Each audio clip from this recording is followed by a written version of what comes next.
പെരിയ ഇരട്ടക്കൊലപാതക കേസിൽ CPM നേതാക്കളുടെ appeal ഹൈക്കോടതി നാളെ പരിഗണിക്കും. CBI അഭിഭാഷകൻ ഹാജരാകാത്ത സാഹചര്യത്തിലാണ് അപ്പീൽ മാറ്റിയത്. രേഷ്മ ബാബു ചേരുന്നു.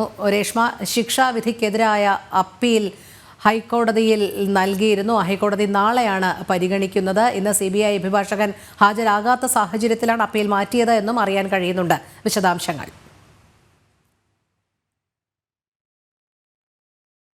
MLA ആയിട്ടുള്ള KV കുഞ്ഞിരാമൻ അടക്കം 4 പ്രതികളാണ് ഹൈക്കോടതിയിൽ അപ്പീൽ നൽകിയിരുന്നത്.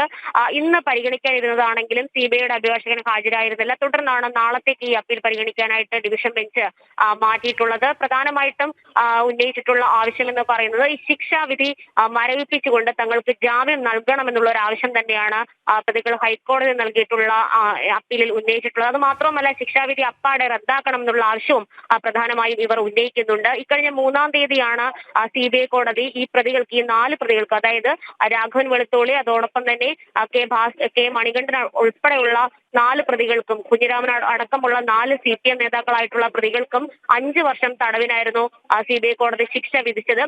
അതായത് ഈ കേസിലെ പ്രതിയെ സ്റ്റേഷനിൽ നിന്ന് ഇറക്കിക്കൊണ്ടുപോകാനായിട്ടുള്ള ഒരു ശ്രമം നടത്തി, കലാപാഹ്വാന ശ്രമം തുടങ്ങിയ വകുപ്പുകൾ ചുമത്തിക്കൊണ്ടായിരുന്നു ഈ ഇത്തരത്തിൽ ഇതിൽ കുറ്റം തെളിഞ്ഞതിന്റെ അടിസ്ഥാനത്തിൽ ശിക്ഷ പ്രഖ്യാപിച്ചത്. എന്തായാലും CBI കോടതിയുടെ ശിക്ഷാവിധി മരവിപ്പിച്ചുകൊണ്ട് തങ്ങൾക്ക് ജാമ്യം നൽകണമെന്നുള്ള ഒരു ആവശ്യമാണ് പ്രതികൾ അപ്പീലിൽ ഉന്നയിച്ചിരിക്കുന്നത്. നേരത്തെ ഇവർ ജാമ്യത്തിലായിരുന്നു.